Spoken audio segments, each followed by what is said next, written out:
Thank you guys for joining me for this session. Instead of diving into the code, we'll be looking at the questions that your application should be asking to make sure that your applications have a secure web experience.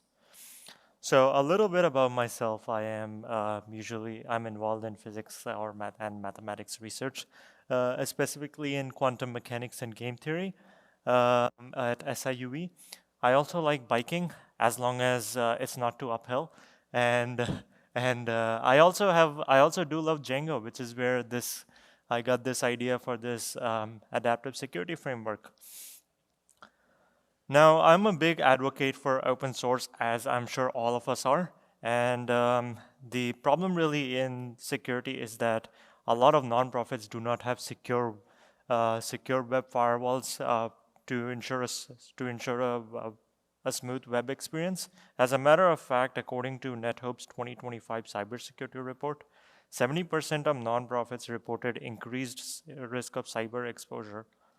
Now, that could be many reasons. First, limit of tools and also limitation in cybersecurity teams.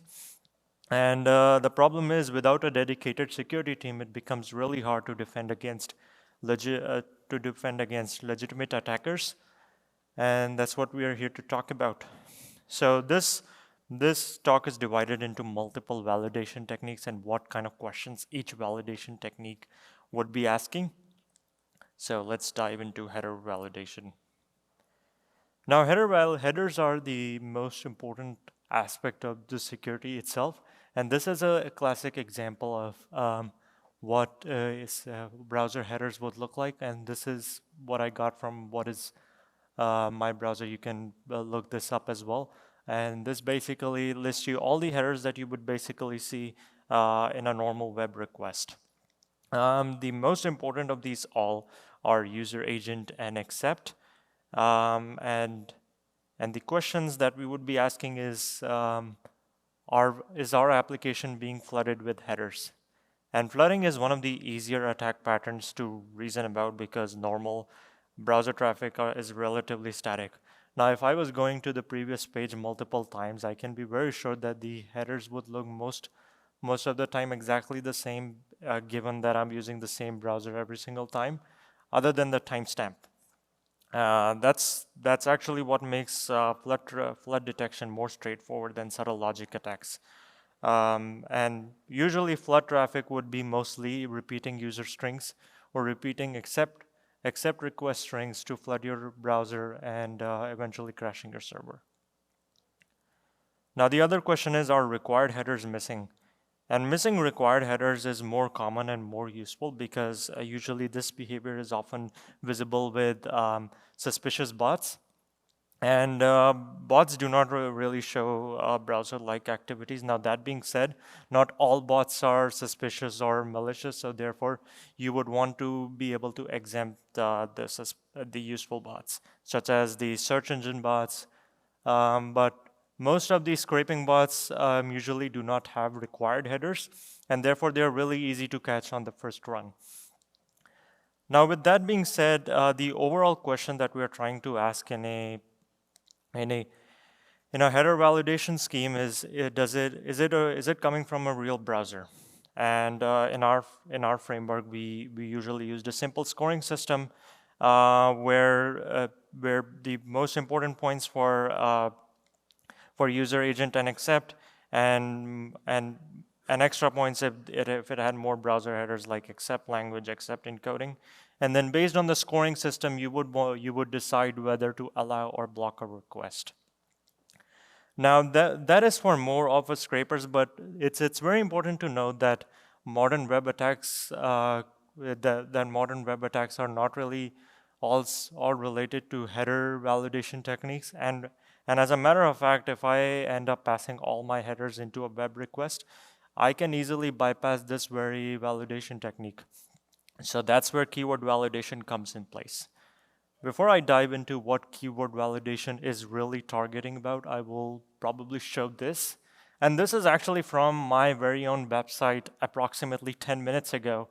And you could see how many PHP probing I could see here, right? And since it's a Python web application, I can be I can be very sure that there will almost be no PHP paths in my application. So that's what we're trying to see here. If the path does not exist and matches probe patterns like .env, .git, .php, then you basically would have to block that with an inherently suspicious with a suspicious activity. Now, with that being said, keywords represent more than just file paths. They also kind of focus on what kind of request is the malicious user targeting for. Is it payloads? Is it directory traversal? But the main giveaway is that if the path does not exist, then it becomes much easier to block because by default probing is the assumption. But if the path does exist, then you only want to block if there's very strong attack signals such as directory traversal, suspicious query keys, a lot of encoding, or multiple known malicious keywords in the same request. Now, AI anomaly detection. Now, this is one of the specific detection techniques where you would want to step back and analyze the specific user activity. And in this case, what we are basically looking at is per IP activity. So what kind of keywords are they targeting? What is the total 404? And what is the status code patterns, burst count, and usually activity within a specific window of time. Let's just say 5,000 milliseconds. Now, the question we are trying to ask here is, does the AI model consider this malicious? If no, then you let the request pass through. But if yes, you would still need additional checks, because the key thing to keep in mind is that this is trained on the user data itself. There's no traditional model that we are working with here. All we are trying to do is that we are using an isolation forest model.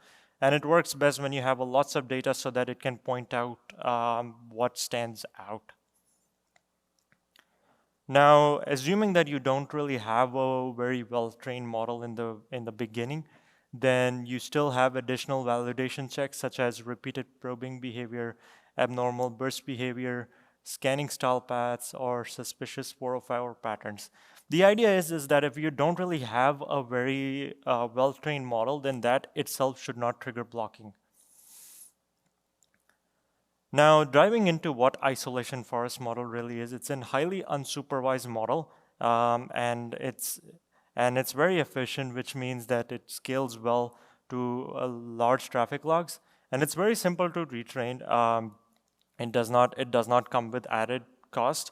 And the other question might be, why isolation forest? Why not any other transformer model? Well, transformer models are extremely slow, and if we want to make decisions on the fly, then we need something that has really less query times. So training frequency. So I would say that there's a linear relationship with the request volume. For example, if you get approximately 100K requests per day, retrain weekly, 1 million requests per day, retrain daily. If you're not getting that many requests per day, then maybe train monthly or less. Now, the idea is that you don't really need to overtrain, because the idea is to balance cost with data, and the numbers like 100K or 1 million plus, those are approximates. Honestly, would be great if you have to retrain daily from a model's perspective. But the idea is that there are more validation techniques that can possibly detect an attack other than the isolation forest itself. Now, honeypot timing is actually inspired from the standard honeypot model, from the honeypot technique, where you have a form field and usually bots fill that out, and that usually triggers an activity. But in this case, we actually have a little bit more to it. Instead of using a traditional honeypot field, we do a time analysis to see whether it's a bot or an actual person using that specific form. Now, this middleware has multiple parts to it, and the very first thing is that does the specific request method really accept the behavior that we are sending? So for instance, in Django, for an example, we define whether the method would be receiving a GET request or a POST request. And if someone ends up sending a POST request to a GET endpoint, well, that means that it's a suspicious request outright. And that's what we are looking for here. If it's an invalid method, then we want to trigger blocking, assuming you have a well-defined web application. Now, the other question we are trying to ask is that if we have a form, is it submitted too fast? And this depends on a window in terms that if the loading of the form and the submission of the form is within the same time frame. So for instance, if someone loads a form and submits it the next millisecond later, then we can always be sure that it's a bot. Whereas if there's time, then we can say that it's a real person. So UUID tamper middleware is one of the post detection middlewares. It analyzes activity after a request has actually happened. So the main questions that we are trying to ask here is, does the UUID look malformed? So malformed UUIDs receive a high tamper score, and UUIDs have very specific patterns. Now that being said, this only detects obvious or very different looking UUIDs from their traditional format to be malformed. Other than that, it will possibly see that as outright not suspicious. But then that's where the second question comes from. What really happens after the request has completed? So if it leads to a 404, then you add a suspicion score, and usually, let's just say within a window of, let's just say n seconds, you get maybe five valid UIDs plus 404. That means someone is probing around your website, and that's where you would want to block them. So in the very beginning, we initially used database lookup, but that seemed to add additional costs. So this seems to be the most practical approach here. Now this is actually inspired by the AIWAF framework in Python. So you can look this up on pip install AIWAF. It's available for Django, FastAPI, and Flask with an optional Rust accelerator. And yeah, I'm available for questions.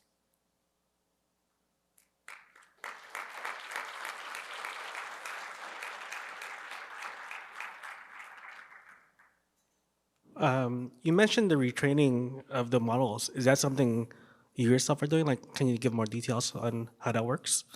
Sure.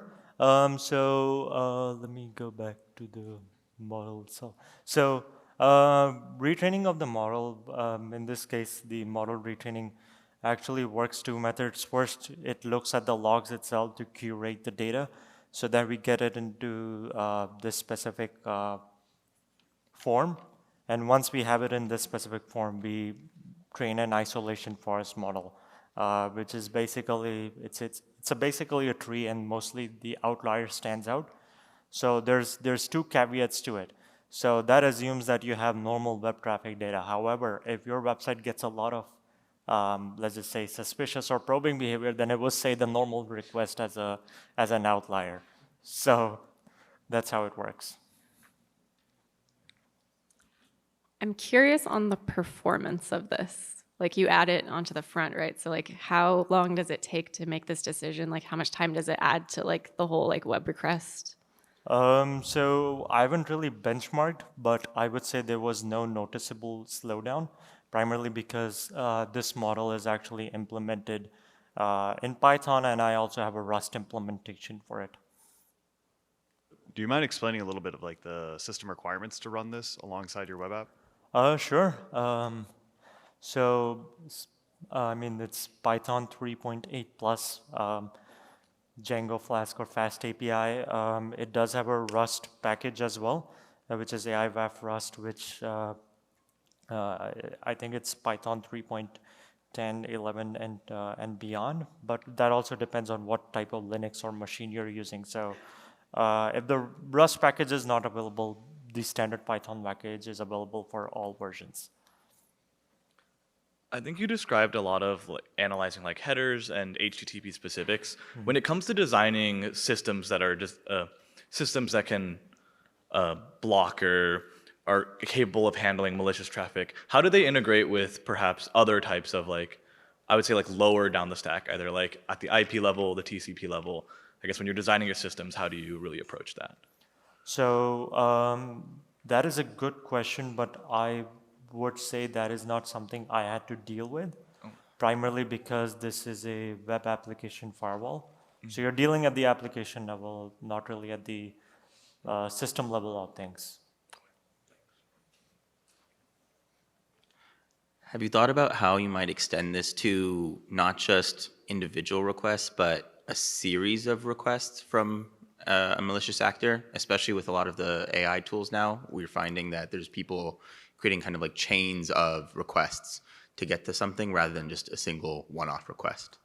So that's where the AI pattern actually comes in place. So here we're kind of doing a behavior analysis, right? So I do have plans for extending more methods of behavior analysis, but that involves coming up with effective techniques with proven benchmarks that can stop AI-related attacks.